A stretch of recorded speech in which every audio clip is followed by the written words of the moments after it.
beings were not born to be mediocre. The more demanding the situation, the more we reward that situation. So the key to anybody who's great, whether that's Michael Jordan or Tom Brady or whoever it is, the person that can adapt to this demanding situation the quickest is always the best. Bo Eason began his career in the NFL as a top draft pick for the Houston Oilers, continuing on with the San Francisco 49ers.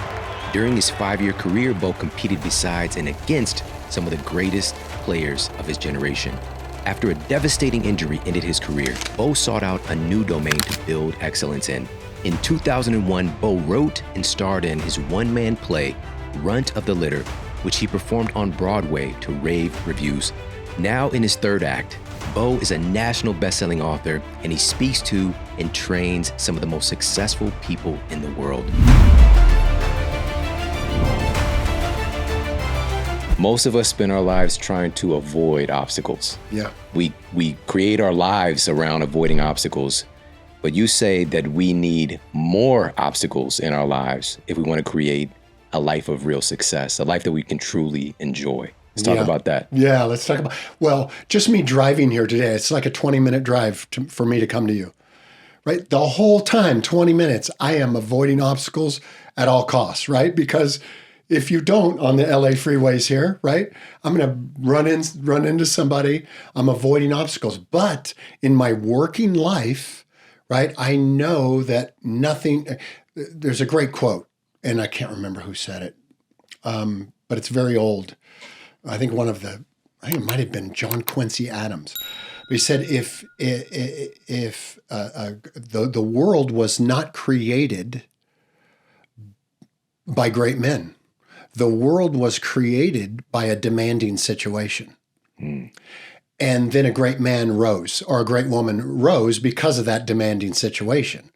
And they wouldn't have been a great man or a great woman had they not had to rise above something, a demanding situation. So I think our job, which we've completely have gotten away from, is to put ourselves in those demanding situations that are obstacle driven so that you can overcome something, so that at least you achieve something, or you have a story of achievement. If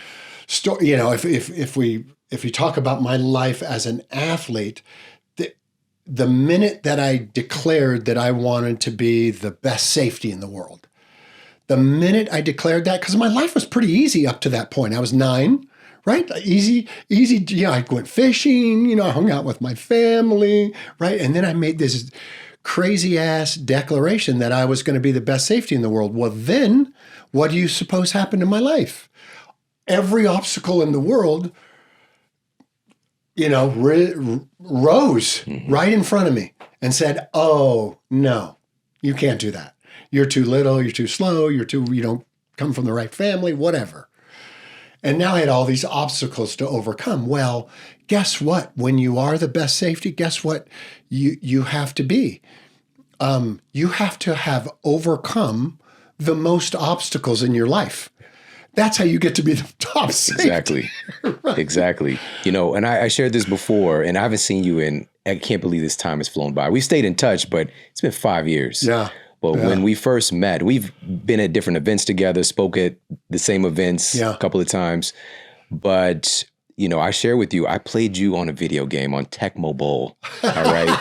Tecmo Bowl. They tell me I was really good. You were good, Tecmo man. Bowl. Yes. Yeah, that's what they say. I don't know. And so it's just like, man, this guy is special. And I remember you telling me that one of your goals was to be the fastest person in the world going backwards. Yeah. Right. And now today, backwards is on fire. Yeah. A lot of folks are backwards walking, backwards training, pulling sleds. That's right. Moving back quickly. You were way ahead of the curve. I was. And my buddies growing up, I used to do it at recess. I would just backpedal.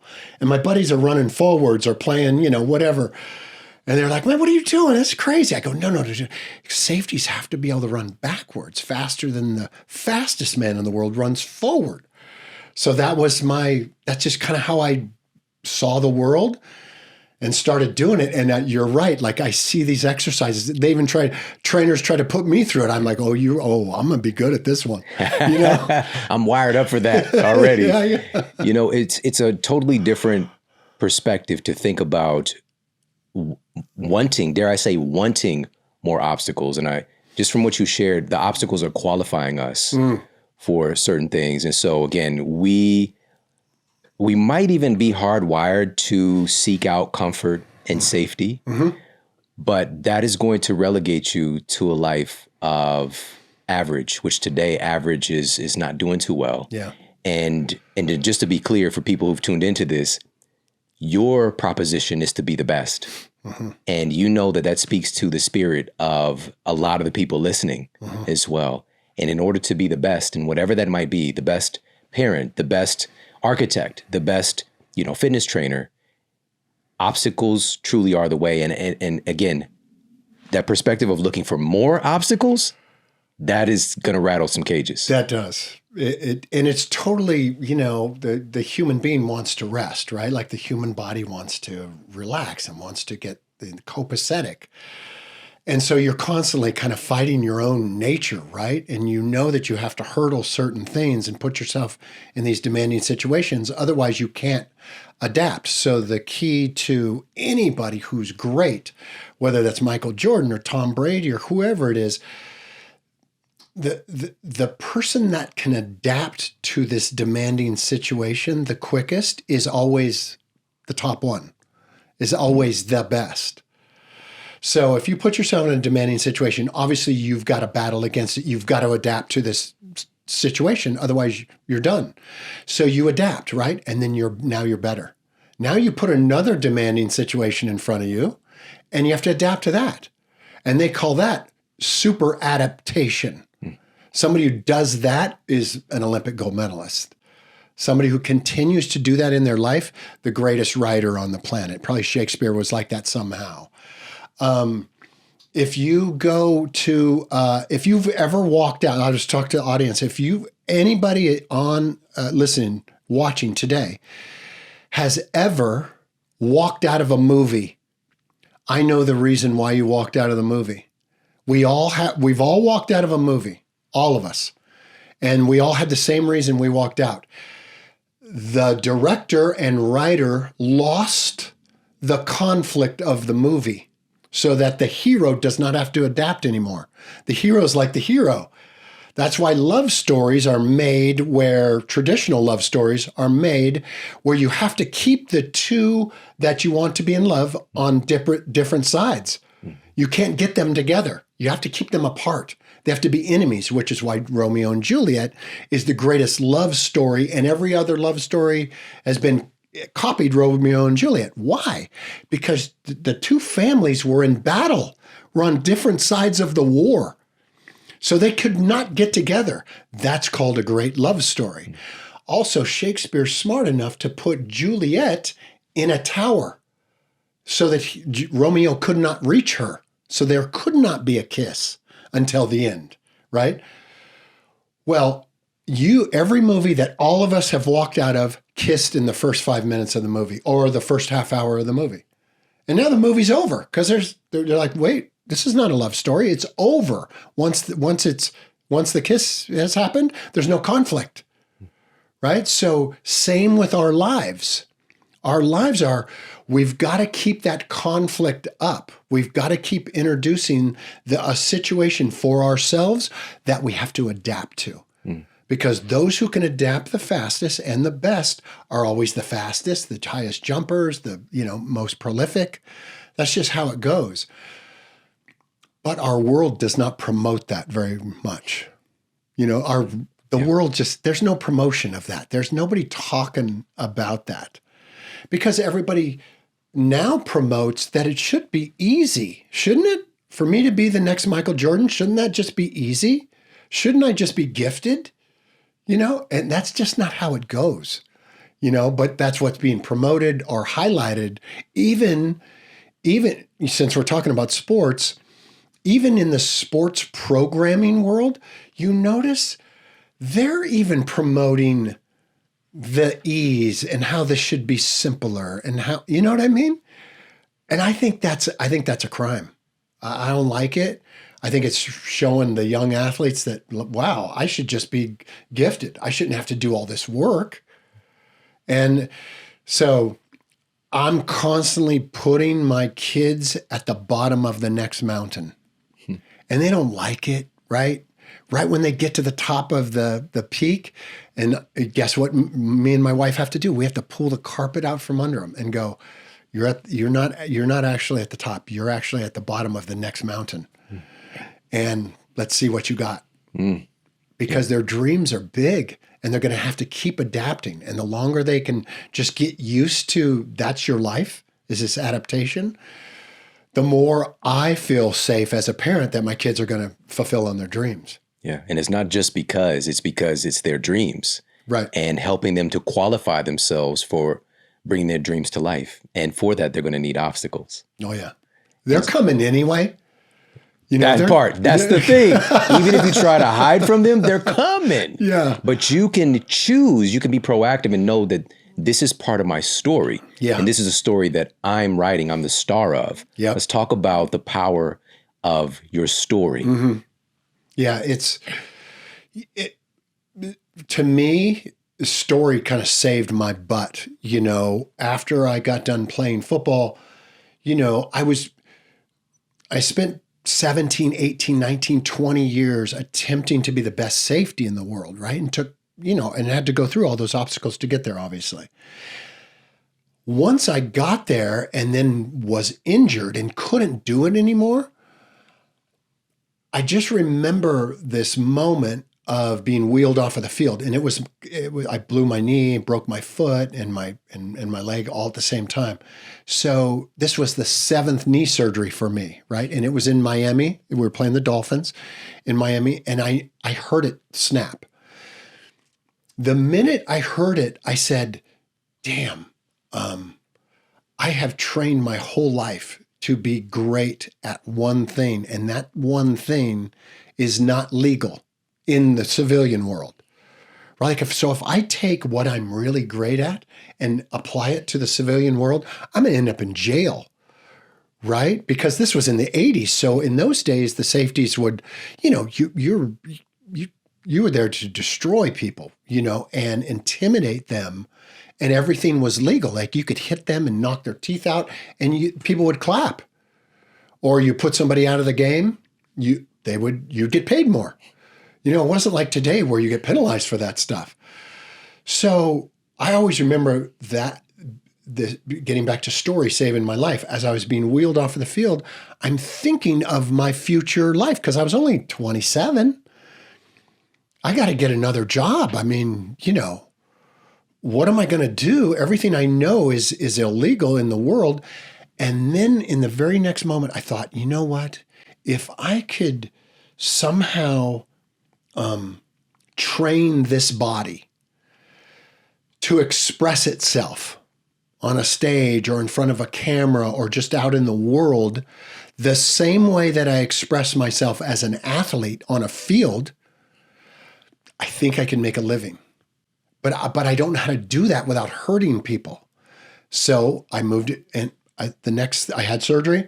I moved to New York City, and I got in every performance class there was. Now, I didn't know New York City. I'd been there to play the Jets or the Giants, but I'd never lived there. And when I moved there, I said, I'm just going to train and get this thing able to communicate the stuff that I was actually communicating in football. In football, it was very violent. It was done physically with my body. And it took speed and it took strength and it took a little bit of craziness. And I said, how can I translate this? And so that's what I did. I translate all that TNT that I felt inside my body that made me a good safety to the stage. And I worked with teacher after teacher after performance and writing and all that stuff to be able to learn to do it. And eventually, it took some years, I was able to do it safely. And, me stay safe and the audience stay safe at the same time. Sometimes I'm sure the audience felt a little bit, afraid, or I felt a little bit afraid, but I was able to work through it. Yeah. And sure enough, that saved my butt. So I really promote story because what it did for me, it gave me, since the age of 27, And then, I wrote a play, and that play opened in New York City right after 9/11, months after it. We were rehearsing during 9/11. That saved me, because I swear, I think I would have hurt myself or other people unless I went into the military or something like that. That would have been okay. So story really saved my butt. I learned how to share myself, not only verbally, but physically. And since that day, since I learned to tell my own story, share it, I have just never had to wait for the phone to ring again.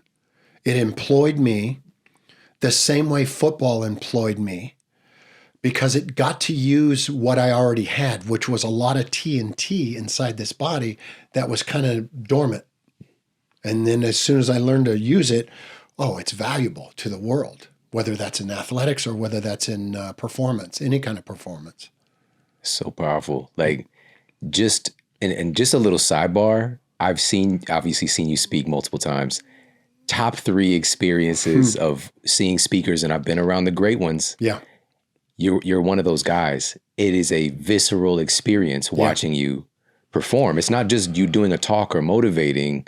It's like, it's a performance. And that is so unique. It's like you found this lane and you became the best at it. Mm-hmm. And I've been saying this for years, and I really hope, if somebody hasn't heard this before or got this before, this is so important. It's such an important revelation as a human being. The number one driving force of our psyche as a human being is to stay congruent with the ideas we carry about who we are. It's to stay congruent with our story. We do things based on who we believe we are. Mm-hmm. And we don't do certain things based on who we believe we are. Yeah. Right? And so it is within our story that unlocks all of the actions and the activities and the ideas and the beliefs and the results that we're looking for. But so often we're trying to change the results. We're trying to change something out here, but it's really about changing our story. Yeah. Yeah. It is powerful. I train people to do this because I see business people who are successful, but they don't ever share themselves. They think it's wrong for them to share what cloth they're cut from. They think that their audience or their would-be clients aren't interested in that. They think it's bragging. I say, no, people need to trust you. They're going to follow you. Like, you're the leader, like if you're a financial advisor, you're the leader of their finances, right? So they got to be able to trust you. So they got to know your story. They got to know what cloth you're cut from, because as soon as they know, they trust and they fall in love with you. And that's what the business world is really missing.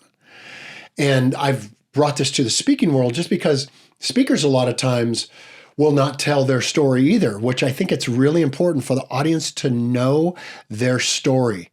Because here's what happens when you do tell your story, especially if it's really personal. The more personal your story is, the more effect you have on your audience. People think that's not true. People think the opposite is true. The guy who trained me, Larry Moss, who's the best performance coach I ever met, he's an acting teacher, but if you see somebody win an Academy Award for performance, they're always thanking him, right? They thank him because they know who to go to, because he's the guy. Well, he trained me, and every day of rehearsal, every day for years on end, he would come in and say, Bo, the more personal, the more universal. The more personal, the more universal. Because we tend to want to get away from our story, which makes it not personal. This is what politicians do, which is why they're kind of ineffective or don't garner trust. This is what news broadcasters do. They keep away from it being personal. They keep it like theoretical over here, as if their molecules aren't attached to that story. Well, I've been trained that the most effective leaders, their stories are them. There's a congruency. There's no fine line between Bo's story and Bo. They are one in the same. There's no fine line. There's no distinction between Shawn's story and Shawn. That's congruency, right? And most people try to keep those two things compartmentalized, and that's ineffective. You can't get trust doing that. Not in this day and age. So when I train people, I'm constantly saying that, and I'll get feedback like, no, Bo, they don't really need to know my personal story. I go, no, you know what? If I'm hiring you as my financial advisor, guess what I want to know about your life? I want to know the time that you were worried about finances, or your grandpa was bankrupt, or you were, suffered money stuff. And I want to know what happened to you and what you did about it. And then they'll go, oh, every great financial advisor, just so you know, Shawn's funniest thing you'll ever, and same thing for athletes. Everybody who's made a lot of money or is great at advice of money had some money problems in their life, had bankruptcies in their life. And now it's emotional. And now it's a quest. And now it's a dream, And those are the people I hire. Same thing with every elite athlete, Michael Jordan gets cut from high school basketball team not once, but twice, right? How could that happen? How could Tom Brady, those two are probably the greatest competitors of all time. Tom Brady, no one wants out of high school. No one wants out of college. How could that be true? That's his personal story. That's Michael Jordan's personal story. We become the opposite of that story, right? So when I got cut from Little League, right? I was like 9 or 10. And it was the most pain I ever felt in my life. I cried. The coach called me on the phone, told me I wasn't good enough to play. I'm a kid.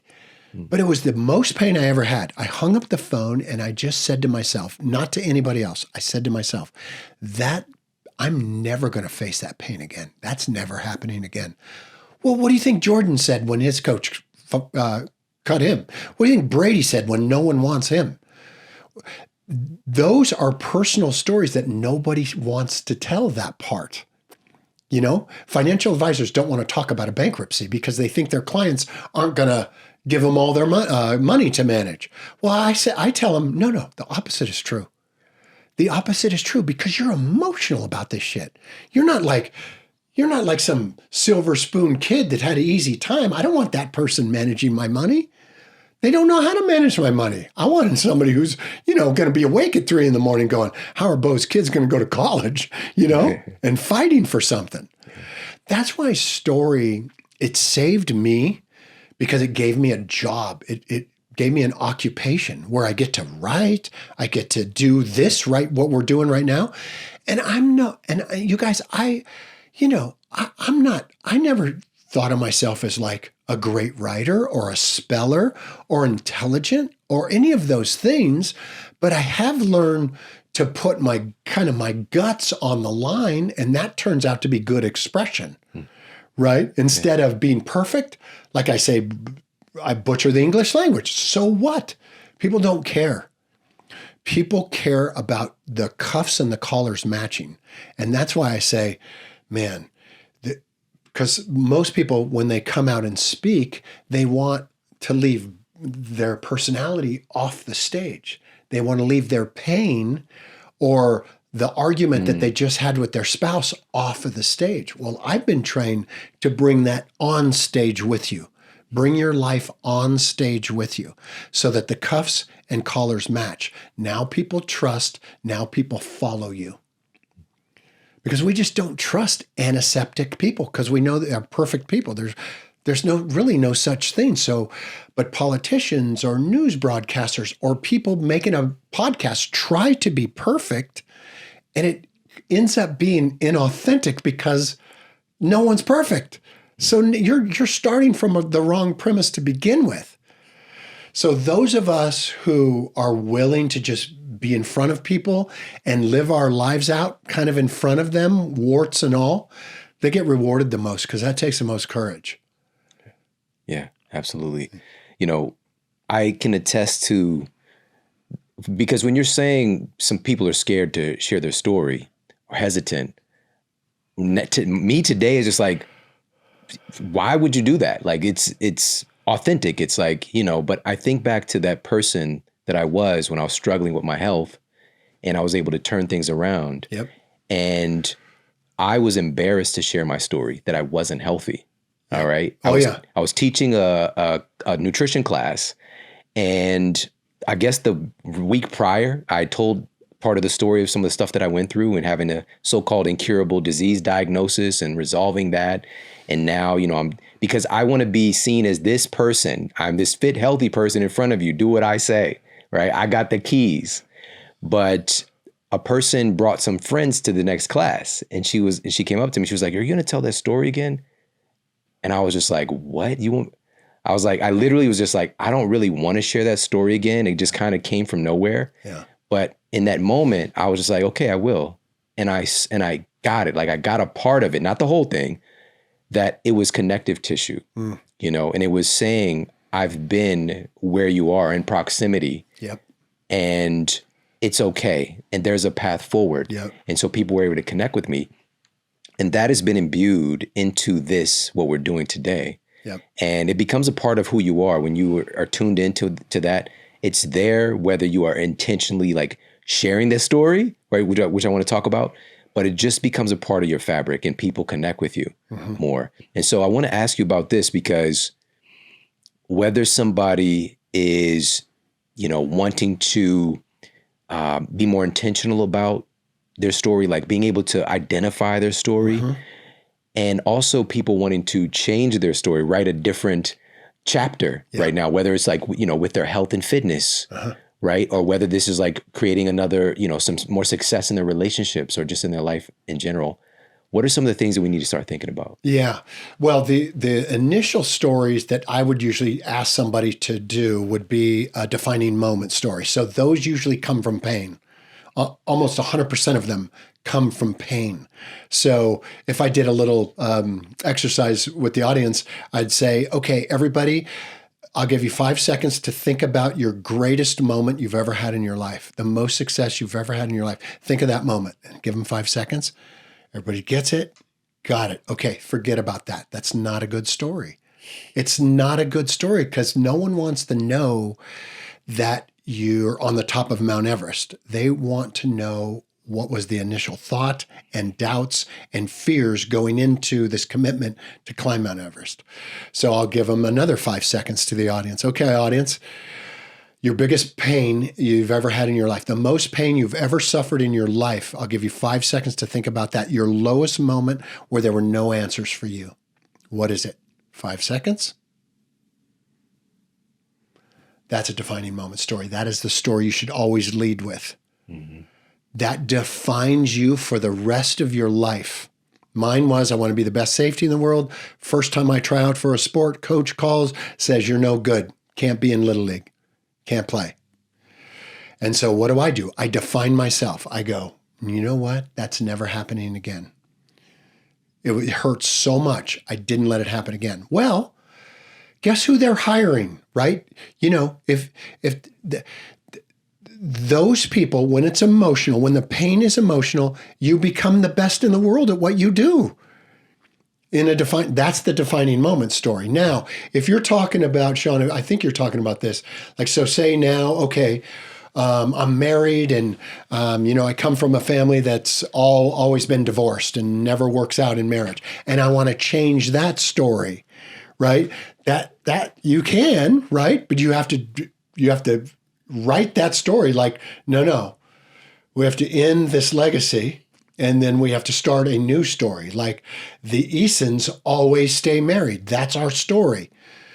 And that we do that. I do that all the time with my kids, right? Like we'll go, okay, since all of the kids that you guys are growing up with are complaining about hard work and feel a lot of pressure and feel anxiety and stuff like that. Well, let's make up some Eason rules and Eason laws, and we'll live by these laws. And these are our new story. And so every morning before we go to school, and we've been doing this since they were little kids, we put our hands in, right? Since they were little. We put our hands in before they go to school, and we say this: while other kids complain, Easons train. Go to school. And bam, they go. They still remember that. I have one in college and one going to college. And that's a story. That's a law. That's kind of a rule in the house. Like while other kids get to complain, that's an option they have. We don't. We have to train. So we don't get to complain. We train. And that's it. And that is a mini little story that we live out. Now, same thing with marriage. Like when I met Dawn, I just remember the preacher man in the church saying, this lasts until death do you part. And I was like, man, that's wild. That's okay. So that means that I'm not dating anybody anymore, right? Like that's over, right? There's a story a guy taught me who helped me get married, right? And this is how he presented how to change your story. He goes, Bo, do you know who has the most power in prison? And I'm like, I don't know. I've never been in prison. I don't know. The guards, the warden, And he's like, nope. He goes, here's who has the most power in prison: the lifers. The people who are never leaving that prison have the most power in prison because guess what? They're resolved. They ain't leaving and they know it. And he goes, when they hear that cell door close, guess what a lifer does? They decorate the cell because they know they're never leaving that cell. So they decorate it how they want it to be. So the lifers hear that cell door close. It slams. They're resolved. They know they're never leaving. It's crazy, right? This thought. They're never leaving that cell. So they decorate the cell because they know they're never leaving. Well, people who are part-timers, like say you're in for 12 years or 20 years, you're leaving. In fact, you're counting down the days until you get out of prison so they don't decorate. And they have no power in the prison. They got no voice in the prison. They eat what they're told to eat. Nothing. The lifers run the prison. The warden goes home. The guards go home. The lifers own the prison. It is theirs. They make the rules. If they don't like the food, they make those rules. Let's improve the food or whatever. He said, if you can treat your life, he was coaching me. He goes, if you can treat your life like a lifer, and think about that in marriage, even though when I talk about this in front of my wife, she's like, so you're comparing marriage to prison? I go, no, I'm comparing the resolve of a marriage to prison, a lifer. So as I was getting married, and this, by the way, Shawn, we're just telling a story of what we want in our families, in our lives. If I treat my marriage like a lifer, like resolute, like I'm not leaving, I'm here, I'm not going anywhere, I can't go anywhere, I bet you that marriage is good. That marriage is powerful, creative, a lot of kids, because you ain't leaving. Very powerful. So those are just stories, right, that we tell and we can change in our family. We can go, no, the Easons aren't like this. We're like this. So my son, me and my brother and my dad are the only Eason boys left, and then my son, right? So he's an Eason. And so I tell my sons has this big dream of being, a Super Bowl quarterback, right? So that's an impossible dream, like seemingly impossible, although my brother was quarterback in the Super Bowl, right? And I played in the NFL. So my brother has the same dream. My son has the same dream as my brother. So I just made up a rule. And I said, do you know what? Eason boy, if your name is Eason and you're a boy, you're in the NFL, because that's been my experience. That's just how it goes. That's the rule. You're going to make it because that's the law. That's the rules. And now he's 18. So by now he's like going, he's so resolute. No matter what happens to him, whether he has an injury or a coach hates him or cuts him or whatever happens, he knows it's still on. Isn't that weird? Yeah. Like he's resolved because we made a law and a rule around it. No different than the lifer in prison. Right. That affects your choices, obviously. Not just your choices come from your thoughts and beliefs. And so I love the analogy with the lifer, with the marriage. And I get I could be rubbed the wrong way, but truly when you are resolute that this is what it is, you make your decisions based on that. You find a way versus finding a way out. Right. Oh, yeah. If you have, and like when you're married, if you have options, right? That's a bad thing in a marriage. That marriage is not going to last if you have options. Oh, so can I still date her? Because she's really cute over there, even though I'm married here. No, that's not an option anymore. But people think it is. People, well, maybe that is an option. Maybe that God till death do us part thing, maybe that was kind of, just a suggestion. It wasn't really a law or rule or anything, right? There was no resolute thing attached to it. I like doing that because that's a great story. And it's one that your kids and the people you work with, like your team, they will live into that story that you're putting out there. Yeah. And story. Here's one thing I love about story is story sets a different standard all the time. Like stories always raise the standard if you notice. Like if you go to a movie, it never lowers your standard. The hero never lowers your standard. They're always more heroic than us. Like you see Tom Cruise in Mission Impossible. Okay, so the name of the movie is Mission Impossible. What does that mean? So I want to pay money to go see something that it's impossible to achieve. That's why everyone goes in. That's why it's a great title of a movie. And they put a great guy as the lead because every movie this dude makes, it is impossible for him to win. And the first frame of every movie this dude makes, because he's smart, is him dangling from a cliff, nose bloody, family kidnapped and killed, and then so he's hanging from a wire. And that's how they start every Tom Cruise movie. Some variation of that. And then they go, and then so us audience members go and we go, okay, let's see you get out of this, Tom Cruise. They already killed your family. You're bleeding. You're hanging from something. You're in a jet going down. All kinds of nonsense is happening. You're going to die. And we can't wait to see him overcome these things. So you see how story is always draws attention because of the courage that it takes to overcome a demanding situation. And the more demanding, the more we reward it. Mm-hmm. The more demanding the situation, the more we reward that situation. That's why the Super Bowl quarterback gets all the accolades and is the greatest thing since sliced bread if they win, and the worst thing ever if you lose. That's how we see it. That's what's being promoted to us. And the winner and the loser are usually about one little inch apart, the question of winning and losing. But the drama of it, we just throw all of our love and accolades on the person who overcame all those obstacles. And then the one that didn't, we're like, maybe next year. So true. Yeah. So true.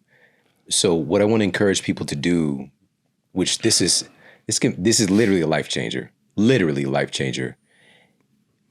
Let's do this in the context of your fitness goal, which we can't call it a goal. The goals come as part of the story.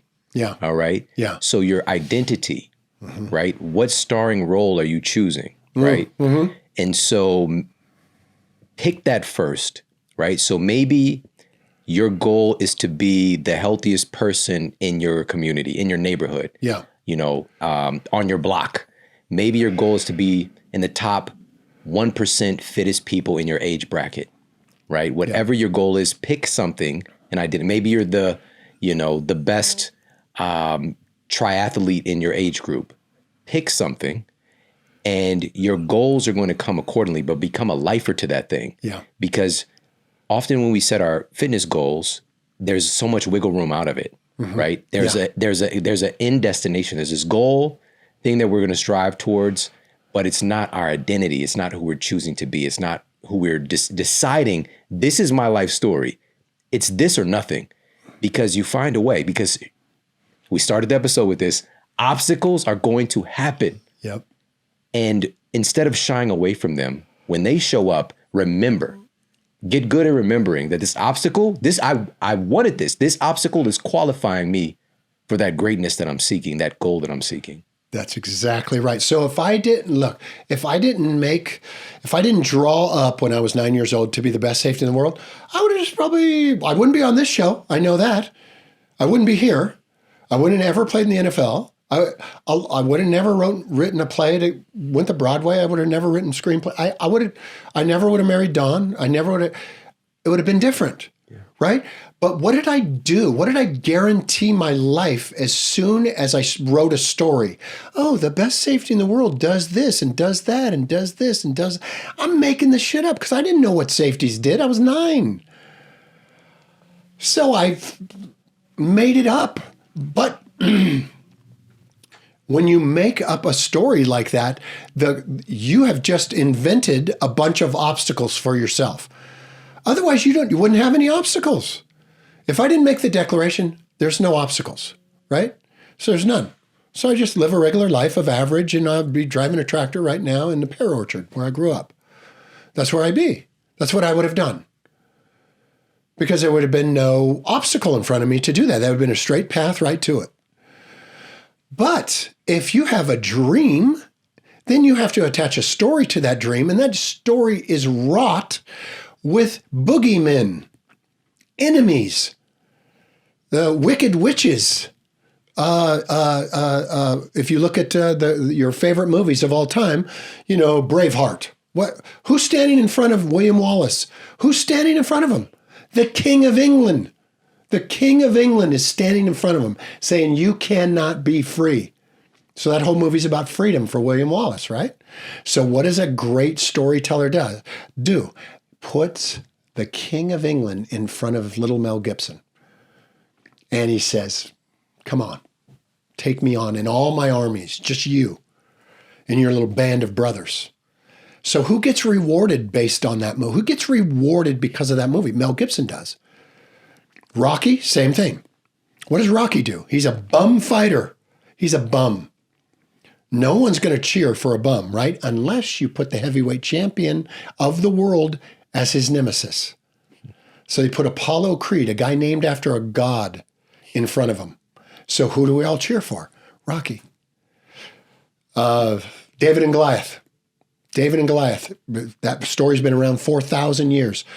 Every person that has heard that story told, David and Goliath, who do they always choose? David. No one's ever chosen the giant. No one's ever chosen Goliath over little David because David's only got a rock and a sling. The giant has size and power and strength and an army behind him, and David's got nothing. So that is classic storytelling. So for 4,000 years, you're telling me that every person that's heard that story has chosen David. So I want to put myself in David's position, in Rocky's position, in Mel Gibson's position, William Wallace's position, in Braveheart. Because I want the obstacle. And the bigger the obstacle, the more I get paid, the more notoriety I get, the bigger voice I have, the better leadership muscle I get, because I'm up against it. So my enemy, my whole life has been mediocrity. I just fight it every tooth and nail every day. What does that guarantee me? A life of leadership. A life of strength, a life of courage. Because am I going to defeat mediocrity by the time I die? Probably not. They're bigger than me. They're smarter than me. They got DC on their side. They got all the news stations on their side. They got everything on their side. They got all the money. They got what does little Bo got? What do I got? I'm right. Human beings were not born to be mediocre. I'm right. So I'll go up against him all day. That is my story. I'll go up against him until the day I die. But it guarantees my life. I get paid. I have influence. I get to have a voice. I get to have a vision because I'm up against it, just like little David against the giant. Now, I may not win, but who gives a shit? Right?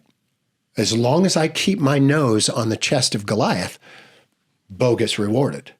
That's true of all my clients. That's true of you and me. That's just how it goes.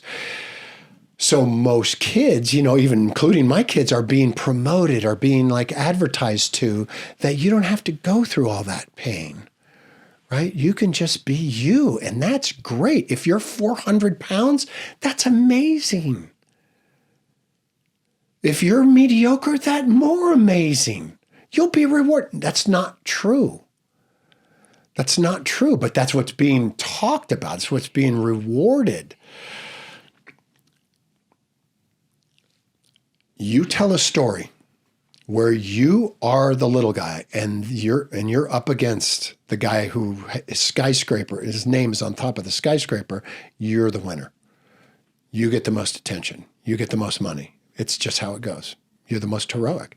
That's why storytelling is so classic, and you can involve it in your company, in your life, in your future. But also that defining moment story is very powerful because it came from you being hurt so bad that you decided to rise above. And that's a great story too. So you want to have both of those. Yeah, yeah.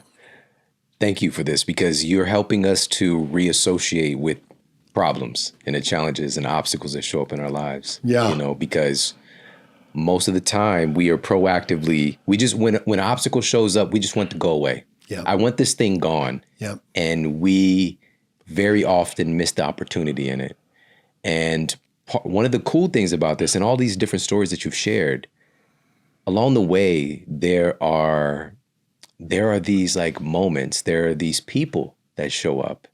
There are these things that happen that would not have happened had you not chose, right? And, it's part of that qualification. Like you writing that declaration, again, you said it. All of these, when you were talking about the things that happened, you also mentioned a lot of people as well, these interactions. And so something I learned from you is when you choose to really own your story and write the story that you want, people are going to show up.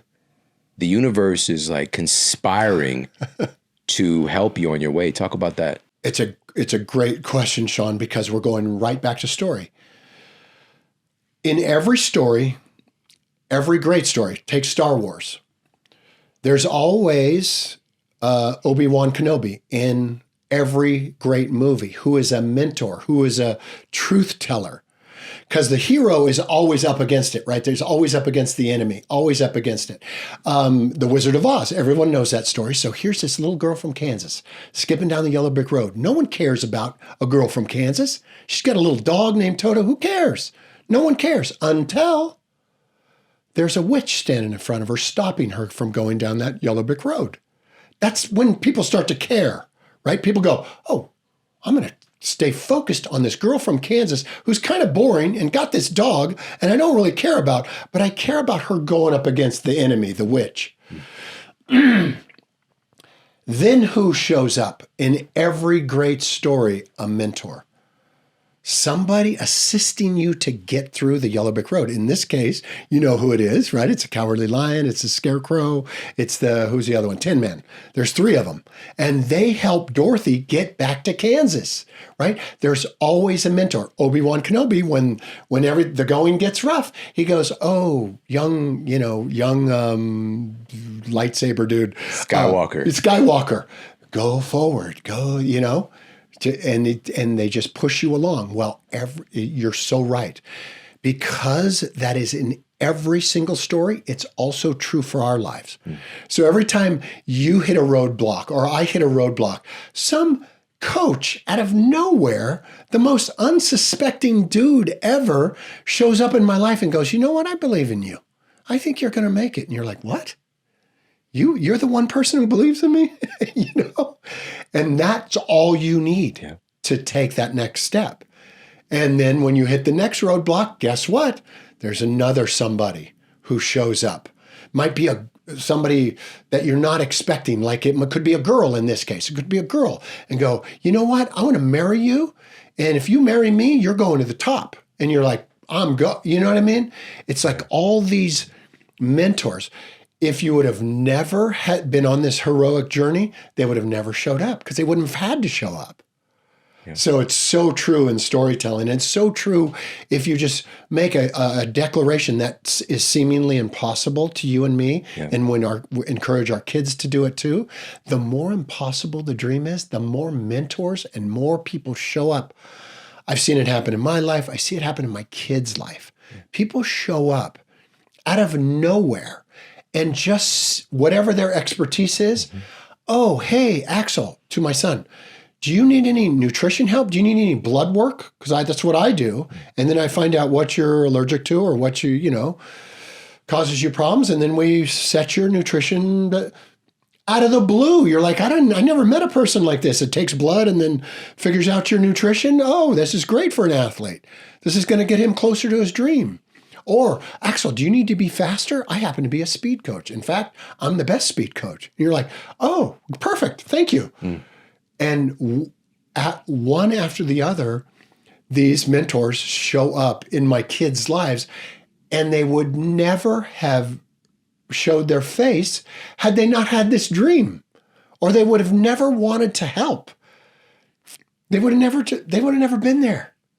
I always think about that. The people committed to mediocrity never get the rewards of what a great mentor sees in you and then calls it into, speaks it into existence and goes, I believe in you. Take one more step that way. Take nutrition this way. Take speed that way. And then all of a sudden, there you are with the gold medal around your neck.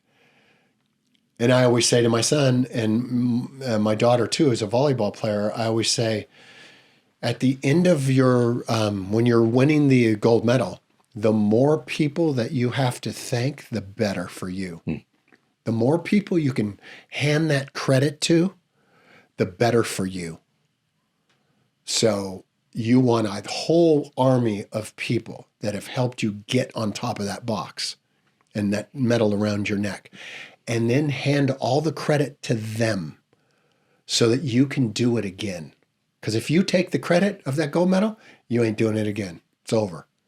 That day's over. You got to hand the credit away. You got to put the pressure on the others, the team that got you there, not on you. This is the first time, thank you so much for this. This is the first time that I understand why, in my mind, my mother-in-law is my greatest mentor. And, of course, there are these things I've learned from her, and she's listening right now.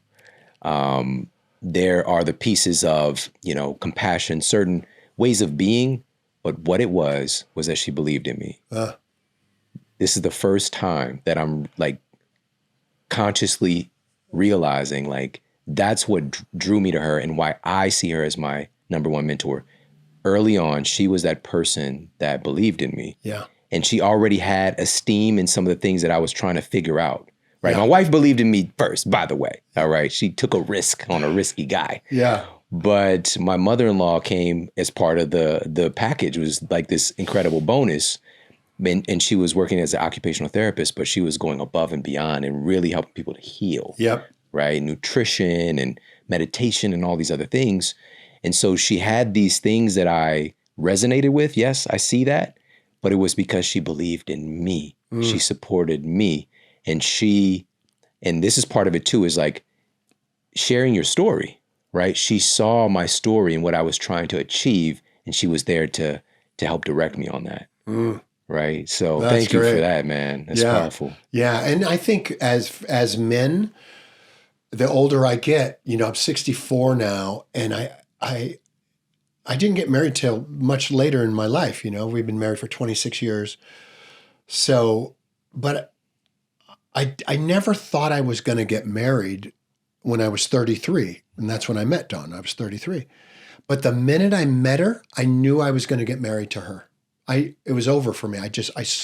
She walked by. I didn't even see her face. She was walking away. And it just hit me. I was 33. Obviously, I dated. I thought I was never going to get married. And this thing hit me, and I go, I'm going to marry that girl. And then she turned around. I go, I'm definitely marrying that girl. But what she was, what her energy was the same thing you just talked about. When when she looked at me, I saw my future. And she saw my future. Like she saw it, and then I saw it, and it looked good. And it didn't always look good, but it looked good with her in it. You see what I mean? Yeah. Like if you think about like your life, like the little, as I was on my first date with her that night that I met her, I said, God, my kids are going to be amazing and they're going to look great. And then I said, my bank account's going to look great with her in it. Oh, my occupation, whatever that's going to be, is going to be great with her in it because she, like your mother-in-law, like your wife, saw me clearly, believed in me because she had clear eyes, just like your mother-in-law. She had clear eyes, and she saw your greatness, and she goes, "Okay, you go, you run with this, buddy." Yeah. And I think in the end, that's who we marry as men. We marry the first girl that sees our greatness and then speaks it into existence, and then goes, "You know what? I see it. I believe in it. This is going to be good." And then we go, "You know what? I'm marrying you because I want that life." And the gals who don't see that in us, or we have to talk them into it, we're not marrying them.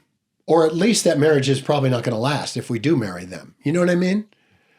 Like they see something very clear, and it's your future.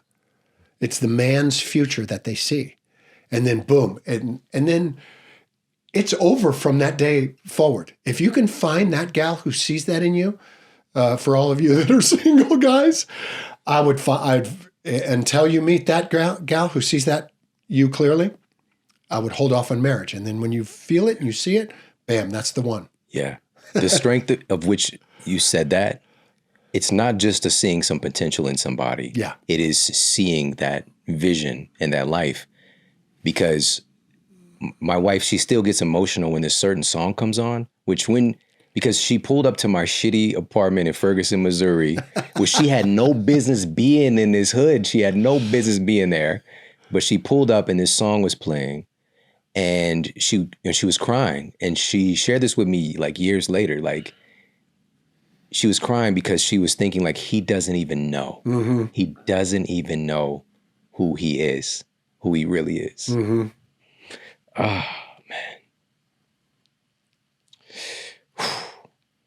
Well, you do now. Yeah. Yeah, she saw it before me, you know. Yeah. Often the case. Yeah. Those are people come in your life. The right time. Yeah. Well, Bo, you don't know this, but there was a guy sitting right here in this chair, multi-platinum artist, billions of streams of his music. His name is Big Shawn, and he's got just some mega hits. Big part of the culture, hip hop culture, but very much has intentionally like imbued pieces of mindset, his story. He just actually released a book recently called Go Higher, and he detailed him through him sharing his story, which, you know, if somebody writes like a personal development book, it can be very superficial. It can be very sterile and like have principles and whatnot, maybe a little story. But he told his story and embedded those principles throughout the story. And the story was riveting. So it's a page turner. And he shared a couple of books that are just like right there on his table that he refers to. One of those books is There's No Plan B for Your A Game. No way. It's your book. Really? Yep. Wow, that is so cool. Yep. I didn't see that coming at all. That's Big Shawn? Yeah, Big Shawn. Big Shawn, man. I gotta follow this guy. Yeah, yeah. Wow. So, but again, it's just speaking to the impact that you have and you saying yes to a certain thing and providing a resource that lives on beyond you, you know, and going up against Goliath and mediocrity, you're making that impact, you know. So, number one, where can people pick up a copy of your book? Where can they get more into your world, learn about some of the trainings that you've done? Yeah. I've sent my son. You have sent my your oldest son to one of your trainings, and it changed his life. We were just talking about some of the things that he's doing and creating now that were planted. Those seeds were planted by him being around you. Yeah, no, he was amazing too to watch him go through it, especially at that age.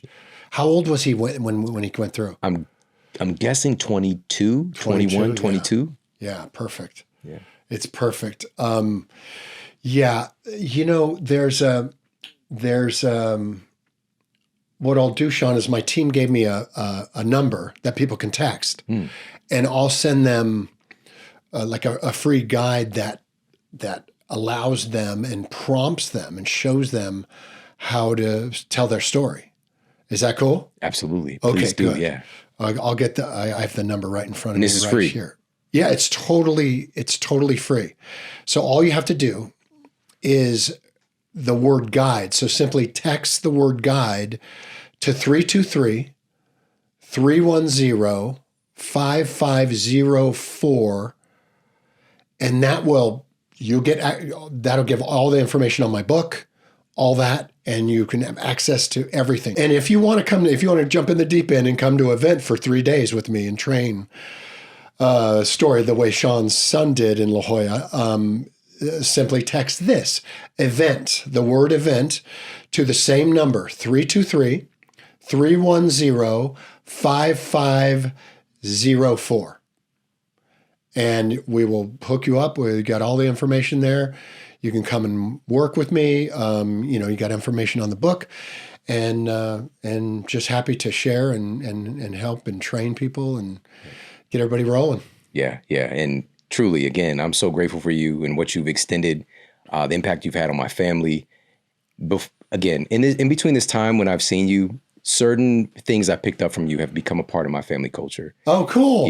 Very cool. This concept, this idea, this truth of deciding to be the best, right? And imbuing that in certain parts of our culture. And we did a video back in the day, I think you remember, and it was like and it went bonkers, by the way, on social media. And I basically pretended to be you. I became an actor, and I was Bo Eason, and I was playing catch. I was playing catch with my youngest son. Oh yeah, I remember this on the street. and on the street, right? And I was just like, "We're the best. The ball doesn't touch the ground." That's right. Right, and so we're throwing the ball back and forth, and I'm doing commentary in between, just talking shit, and But just again, you're such an influential person because you are the real deal. You walk your talk, and I see the outcomes with your family as well, and again, for everybody listening, whether we wanted to or not, the obstacles are coming. Yep. But you can be proactive and decide, where is this obstacle leading me to? Yeah. By taking control, honing your story, and understanding you're the star in your story. Mm-hmm. You are the star. You're not a co-star. You're not an extra. Right. This is your story, and this is your time to proactively write that story, to embrace your story, and to write the story you want into the future. Yeah, that's so good. And you know what else, Shawn? I'll just end with this. So if you want to be the best in the world at one thing, or you want to be mediocre at one thing, that takes the same amount of work. So choose wisely. Don't choose to be a mediocre runner. Be the fastest runner, right? It takes the same damn work. It takes the same years to achieve those two things. Choose wisely. Choose the best. It's a clearer path, same amount of work. Hey, if you like this video, make sure to check out this video right here. If you get butterflies, I think that's a good indication that you on the right track. That's when I feel like you really in a version of your purpose, you know what I mean? Yeah, for sure.